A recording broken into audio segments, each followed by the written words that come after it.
Capítulo tercero. Los apologistas. La razón inmediata que hizo a los autores cristianos dirigirse a un auditorio no cristiano fue la cruel persecución a que se vieron sometidos los seguidores de Cristo por todo el Imperio Romano. La base común que encontraron estos autores para dirigirse a la gente que poseía cultura, es decir, la gente no iletrada, entre ellos gobernantes del Imperio Romano, a fin de entablar una discusión, fue la forma dialogada, que sólo podía hacerse en el ambiente de la cultura intelectual griega. Los cristianos eran acusados de canibalismo, pues en la Eucaristía comían la carne y bebían la sangre de su Dios, y eran también llamados ateos, porque no veneraban a los dioses del Estado. La defensa del cristianismo utilizaba argumentos filosóficos. El no creer en los dioses de los antiguos poetas y de la religión popular era tan viejo como la filosofía misma.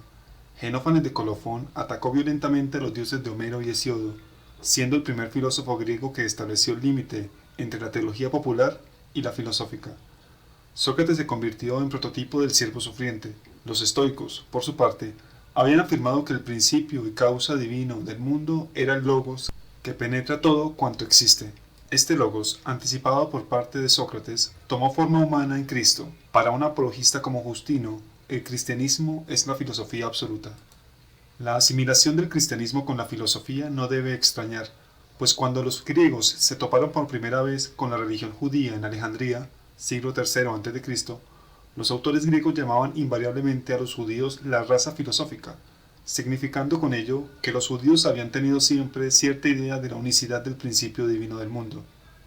La Sagrada Escritura judía nunca hubiera sido traducida y la Septuaginta no habría nacido jamás si no hubiera sido por las esperanzas de los griegos de Alejandría de encontrar en ellas el secreto de lo que, respetuosamente, llamaban la filosofía de los bárbaros. De hecho, Justino dice que Sócrates reveló a los griegos lo que Cristo enseñó a los bárbaros. Aristóteles había concebido su filosofía primera como una teología. Desde Aristóteles, el elemento de la religión filosófica puede encontrarse en todos los sistemas de la filosofía griega, platónico, estoico, epicúreo, no en los escépticos. A mediados del siglo II después de Cristo, se daba por supuesta la idea de que un filósofo es un hombre interesado por Dios. Lo que hizo que el cristianismo tuviera la apariencia de una filosofía fue su preocupación por la ética y la cosmología, pero sobre todo por la teología. Según Tácito, los cristianos son un grupo de políticos fanáticos dentro del pueblo judío que se habían rebelado de sus señores romanos y provocado la destrucción de Jerusalén por Tito.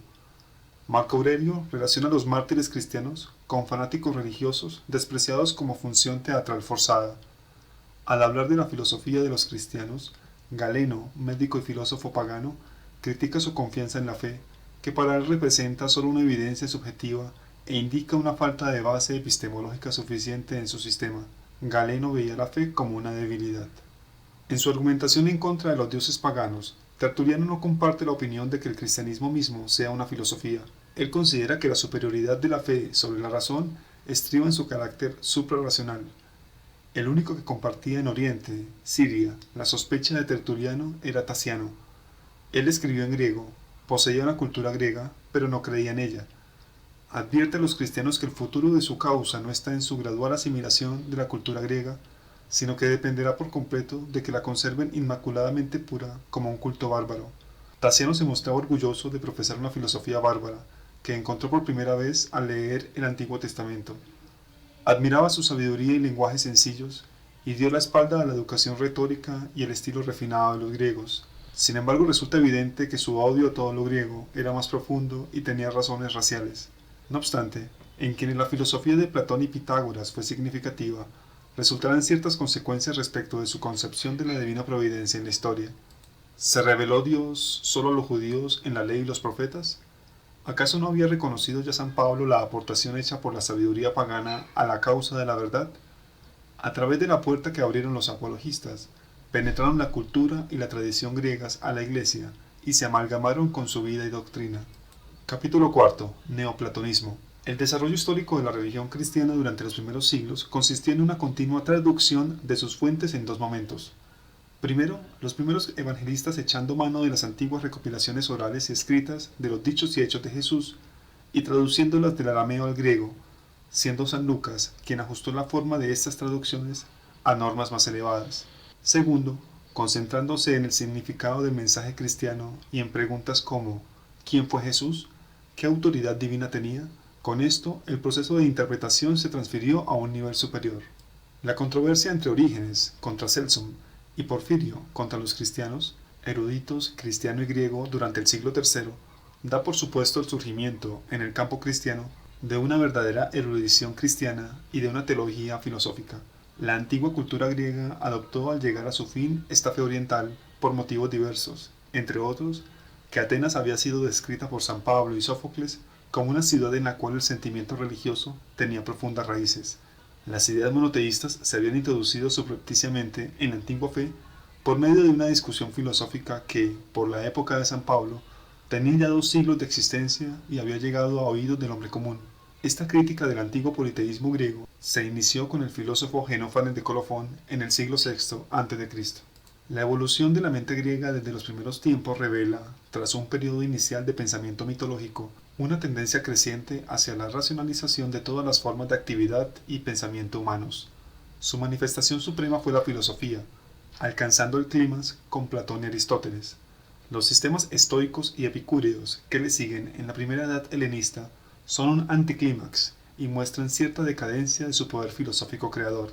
Tanto el epicureísmo como el estoicismo tienen algo en común: satisfacer una necesidad religiosa no racional y tratar de llenar el vacío que dejó la antigua religión cultural griega de los dioses olímpicos. La forma literaria del pensamiento filosófico fue cediendo cada vez más el lugar a la forma de ensayo o a la diatriba popular, y el acento se puso en los problemas teológicos. Esto se demuestra en Musonio, Epícteto, Plutarco, el pseudo-Longino, Dion de Prusa, Marco Aurelio. En el siglo II después de Cristo, las ideas de Platón eran interpretadas como pensamiento de Dios, a fin de dar a la teología platónica una forma más concreta. Con la escuela del retórico Longino en Atenas, se evidencia que tanto la filosofía como la filología se inclinaban hacia la misma dirección. Iniciaban sus enseñanzas con Homero, que durante siglos había sido sinónimo de lo que el griego medio entendía por paideia, y terminaban con Platón. Llevaban a sus discípulos por el camino de esa espiritualidad que es el eslabón común de todas las religiones superiores de la antigüedad tardía.